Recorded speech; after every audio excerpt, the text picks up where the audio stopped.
nelayan di Desa Muara Kecamatan Cilamaya Wetan, Kabupaten Karawang, Jawa Barat, Wahana Lingkungan Hidup Indonesia Walhi mendengarkan keluhan terkait berkurangnya mata pencaharian nelayan yang diduga akibat kerusakan ekosistem.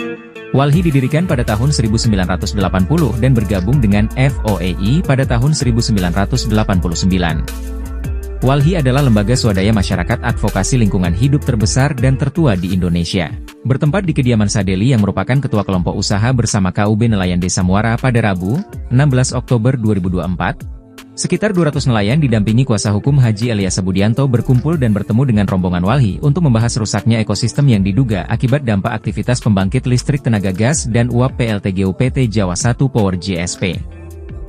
Kalau keluhannya banyak, Pak. Banyak. Paling utama itu berkurangnya penghasilan. Artinya dengan modal dulu 50.000 bisa mendapatkan 300.000. Sekarang modalnya 50.000 dapatnya 30.000. Jadi malah lebih hilang.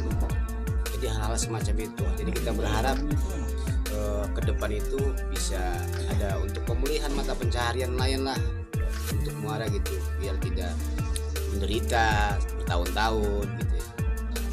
Menurut Akang nih, apa aja nih yang berdampak nih sama ekosistem yang ada di laut?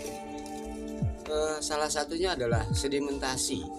Hasil pengarukan itu kan membuat lumpur-lumpur yang ada yang mengambang dan ada yang tenggelam gitu. Nah, yang mengambang ini akhirnya mengalir kemana-mana, sehingga ruang lingkup nelayan itu kan menjadi dangkal dan ekosistem di situ sudah tidak bisa untuk bertelur udang, kepiting dan lain sebagainya gitu, karena tertimbun lumpur. Nah, ketika lumpur itu masih baru, kemudian ikan-ikan itu udah menjauh, Kang. Termasuk air pembuangan dari PLTGU tersebut juga menjadi dampak berubahnya cuaca gitu. Suhu air sudah pasti berubah.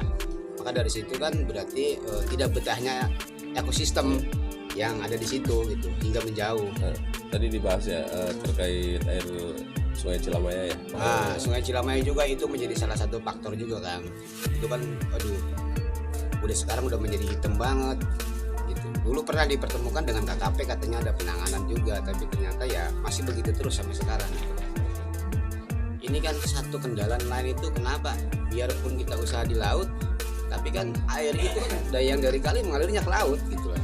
Jadi ikan-ikan yang di laut juga pada menyisih pergi dari pesisir karena ada limbah tersebut yang di Kali Cilamaya. Termasuk yang jadi kendala berat itu gini loh, Kang. Kapal itu mau keluar, kalau kena sampah dia harus nyilem loh.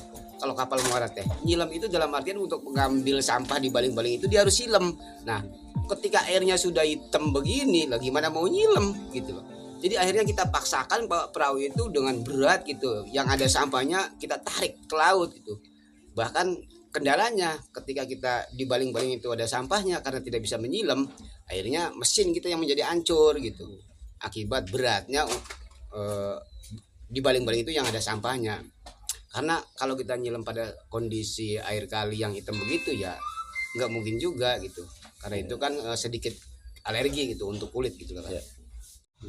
Tentu kami sangat akan mendukung upaya serta keluhan dan aspirasi yang akan dilakukan nelayan, karena Walhi juga sangat konsen terhadap hal-hal yang sangat prinsipil yang berkaitan dengan nilai hak dan yang berkaitan dengan juga nilai-nilai kedaulatan yang harus dirasakan dan harus didapatkan oleh masyarakat dan negara melalui pemerintah. Nah, tentu kami juga akan memberikan tekanan serta desakan upaya-upaya untuk menyampaikan aspirasi ini kepada perusahaan maupun juga pemerintah, karena ini bagian dari hak yang fundamental yang wajib sifatnya direspon oleh pemerintah. Nanang Suparman, On TV Jawa Barat, mengabarkan.